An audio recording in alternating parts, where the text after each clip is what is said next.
네, 오늘은 전도서 9장 1절부터 6절까지 말씀을 공부하겠습니다. 한 절 한 절 읽으면서 우리가 한번 살펴보도록 하겠습니다.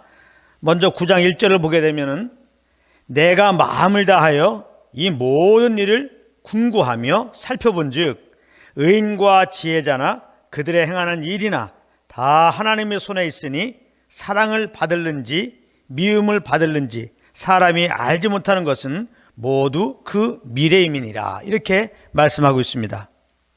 사람들은 사람의 행위를 보고 판단합니다. 그래서 사람들이 윤리도덕적으로 선한 일을 하고 의롭게 사는 행위를 보면 그를 격려하고 그 행위를 칭찬하고 그를 사랑합니다. 그런데 문제는 하나님도 그러실 줄 안다는 겁니다. 그러나 그것은 오해입니다. 여기 1절에 보면은 의인과 지혜자나 그들의 행하는 일이나 다 하나님의 손에 있으니, 이렇게 말씀하고 있습니다. 여기 하나님의 손에 있다는 말은 인생의 모든 것을 주관하고 계신 하나님께 심판권이 있어의 의미입니다. 그래서 하나님께 사랑을 받을는지 미움을 받을는지는 사람이 그 장래를 알지 못한다는 것입니다. 이 말은 다른 말로 말하자면 하나님은 사람들과 같이 사람의 행위를 보고 판단하는 분이 아니시라는 그런 말인 것입니다. 사람들은 겉으로 의롭고 지혜롭게 행하는 사람들을 사랑하지만 하나님은 꼭 그렇게 하지 않으신다는 말입니다. 하나님은 사람들과 달리 행위를 보시는 것이 아니라 그 마음의 중심을 보시기 때문입니다. 그 마음의 중심에 믿음이 있느냐, 예수 그리스도를 믿는 그 믿음이 있느냐, 하나님은 이것을 보시는 것입니다. 그래서 예수를 믿는 믿음이 있으면 잘했다 칭찬해 주시는 것이고, 그렇지 않으면 아무리 윤리도덕적으로 의롭게 살았어도, 선행을 하며 살았어도 하나님은 책망하시는 것입니다. 마태복음 7장 22절 23절을 보게 되면 그 행위로 보면 정말 영혼들을 잘 섬긴 거짓 사역자들이 나옵니다. 이들은 주의 이름으로 선지자 노릇했고 귀신도 내어 쫓고 많은 권능도 행했습니다. 이쯤 되면 우리는 이들을 귀한 사역자라고, 권능의 사역자라고 그렇게 칭찬을 합니다. 그런데 23절에 보면 하나님께서 도무지 그들을 알지 못하신다고 합니다. 그러면서 불법을 행한 자들아 내게서 떠나가라, 이렇게 말씀하십니다. 여기서 보면 하나님께서 그들을 알지 못하신다고 하셨는데 이게 무슨 의미입니까? 이것은 그들이 예수님을 믿지 않았다는 말입니다.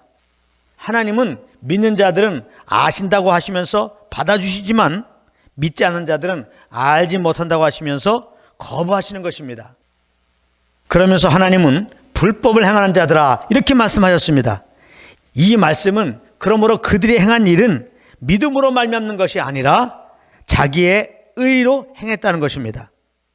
하나님의 눈에는 믿음으로 하지 않는 것이 다 불법인 것입니다. 자기 의로는 결코 하나님 앞에 설 수가 없는 것입니다.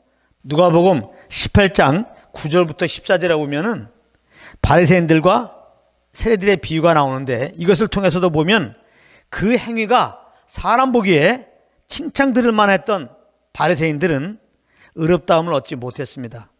그러나 비록 사람들 보기에 미움 살만한 짓을 했던 세리들은 그 마음 중심에 오직 예수님만 의지했기 때문에 그들은 의롭다함을 받을 수 있었다고 예수님이 친히 말씀해 주셨습니다.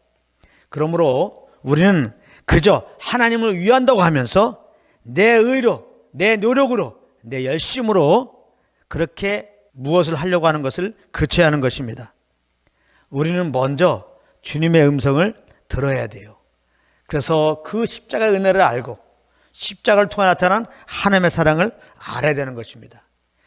그 아는 가운데 오는 믿음과 그 감동 따라서, 즉 성령을 쫓아서 그렇게 행해야 되는 것입니다. 이것을 믿음으로 행하는 것이다, 이렇게 말하는 것입니다. 2절에 보면 모든 사람에게 임하는 모든 것이 일반이라, 이렇게 말씀하고 있습니다. 모든 사람에게 일반적으로 임하는 것은 무엇입니까? 죽음입니다. 전도서 2장 16절에서 우리가 이미 공부했는데요. 여기에 보게 되면은 오라 지혜자의 죽음이 우매자의 죽음과 일반인이라 이렇게 말씀하고 있습니다. 그래서 2절에 보면은 의인과 악인이며 선하고 깨끗한 자와 깨끗이 않은 자며 제사를 드리는 자와 제사를 드리지 아니하는 자의 결국이 일반인이 선인과 죄인이며 맹세하는 자와 맹세하기를 무서워하는 자가 일반이로다 그랬습니다. 누구나 모든 사람은 한 번 다 죽는다는 것입니다. 3절에 보면 모든 사람의 결국이 일반인 그것은 해 아래서 모든 일 중에 악한 것이니 이렇게 말씀하고 있습니다. 여기 악한 것이니 이 말은 공평하지 않다 그런 뜻입니다. 인간적으로 보면 그렇다는 거죠. 사람들은 의인과 악인은 당연히 그 마지막이 달라야 된다고 생각하기 때문에 그런 것입니다. 그러나 이것이 성경에서 말하는 바입니다. 왜냐하면 모든 사람들은 아담 안에서 죄인 되었고 죄의 삭은 사망이기 때문에 그렇습니다. 로마서 3장 23절에 오면 모든 사람들이 죄를 범하였음에 하나님의 영광에 이르지 못하더니 그랬습니다. 그리고 로마서 6장 23절에 오면 죄의 삭은 사망이요 이렇게 말하고 있습니다. 또 3절에 보게 되면은 인생의 마음에 악이 가득하여 이렇게 말씀하고 있습니다. 이것은 모든 사람은 악한 본성을 가지고 있다 그런 의미입니다. 그래서 계속해서 3절을 보게 되면 평생에 미친 마음을 품다가 후에는 죽은 자에게로 돌아가는 것이라 이렇게 말씀하고 있습니다. 여기서 미친 마음이라고 하는 것은 무엇일까? 자기가 하나님이라고 생각하는 마음입니다. 자기가 자기 삶의 주인이라고 생각하는 마음입니다. 그러므로 미친 마음은 하나님과 그 말씀을 무시하고 그저 자기 소견에 옳은 대로 행하는 모습으로 나타나는 것입니다. 그렇기 때문에 그 행위가 아무리 사람들 보기에 의롭고 지혜롭고 선해도 하나님이 보실 때는 미친 짓에 불과할 뿐입니다. 그리고 마침내 죽은 자에게로 돌아간다고 말씀합니다. 즉 모든 사람은 한번 죽게 된다는 것입니다. 계속해서 4절부터 6절 말씀을 보겠습니다. 모든 산자 중에 참여한 자가 소망이 있음은 산 개가 죽은 사자보다 나음이니라. 무릇 산 자는 죽을 줄을 알되 죽은 자는 아무것도 모르며 다시는 상도 받지 못하는 것은 그 이름이 잊어버린 바 됨이라. 그 사랑함과 미워함과 시기함이 없어진 지 오래니 해 아래서 행하는 모든 일에 저희가 다시는 영영이 분복이 없느니라. 이렇게 말씀하고 있습니다. 여기 보면 산자와 죽은 자가 나오는데요. 산자는 소망이 있고 죽은 자는 한마디로 소망이 없다는 것입니다. 죽은 자는 5절에 보면은 아무것도 모른다는 겁니다. 죽은 자는 아무것도 모르죠. 또 상도 못 받고 그 이름이 잊혀진다는 것입니다. 그리고 6절에 보면은 그 사랑함, 미워함, 시기함, 즉 어떤 감정도 없다는 겁니다. 죽은 자는 아무 감정도 없습니다. 해 아래서 행하는 모든 일에 저희가 다시는 영영의 분복이 없느니라. 즉 하나님께서 일상생활에서 기쁨과 행복을 누리며 이렇게 살도록 하셨는데 사람이 죽으면 이러한 몫을 하나도 누리지 못한다는 그런 말입니다. 그런데 무엇보다 중요한 것은 죽은 사람은 죽은 것으로 끝나는 것이 아닙니다. 그 다음에 하나님의 심판을 받고 영원한 불못으로 떨어져서 영원한 고통 가운데 거하게 된다는 것입니다. 그러므로 예수 믿지 않고 누가 죽었다면 그것은 정말 불행 중에 불행입니다. 정말 큰일 난 겁니다. 계시록 20장 13절 14절에 보면 바다가 그 가운데서 죽은 자들을 내어주고 또 사망과 음부도 그 가운데서 죽은 자들을 내어주매 각 사람이 자기의 행위대로 심판을 받고 사망과 불못에 던지우니 이것이 둘째 사망 곧 불못이라. 이렇게 말씀하고 있습니다. 그런데 4절에 보면 산자에게는 아직 소망이 있다고 말씀하십니다. 여기서 말하는 소망은 무엇입니까? 구원의 소망입니다. 바로 지금 내가 주인 되어 산 것을 하나님께 회개하고 나의 죄를 위하여, 우리의 죄를 위하여 십자가에서 피 흘려 죽으시고 3일 만에 부활하신 그 예수님을 구주로 믿으면 구원을 받을 수 있다는 그런 소망입니다. 그러므로 아직까지 예수 안 믿으신 분이 있다면 이 시간에 꼭 예수 그리스도를 믿으시길 바랍니다. 이렇게 말씀드리면 어떤 이는 알았어 내일 믿을게 이렇게 답하는 사람들이 있습니다. 그러나 이것은 장담할 수 없는 말입니다. 내일은 우리에게 속한 것이 아니에요. 내일은 하나님께 속한 것입니다. 만약 하나님께서 오늘 밤 데려가시면 우리는 그냥 끝나는 것입니다.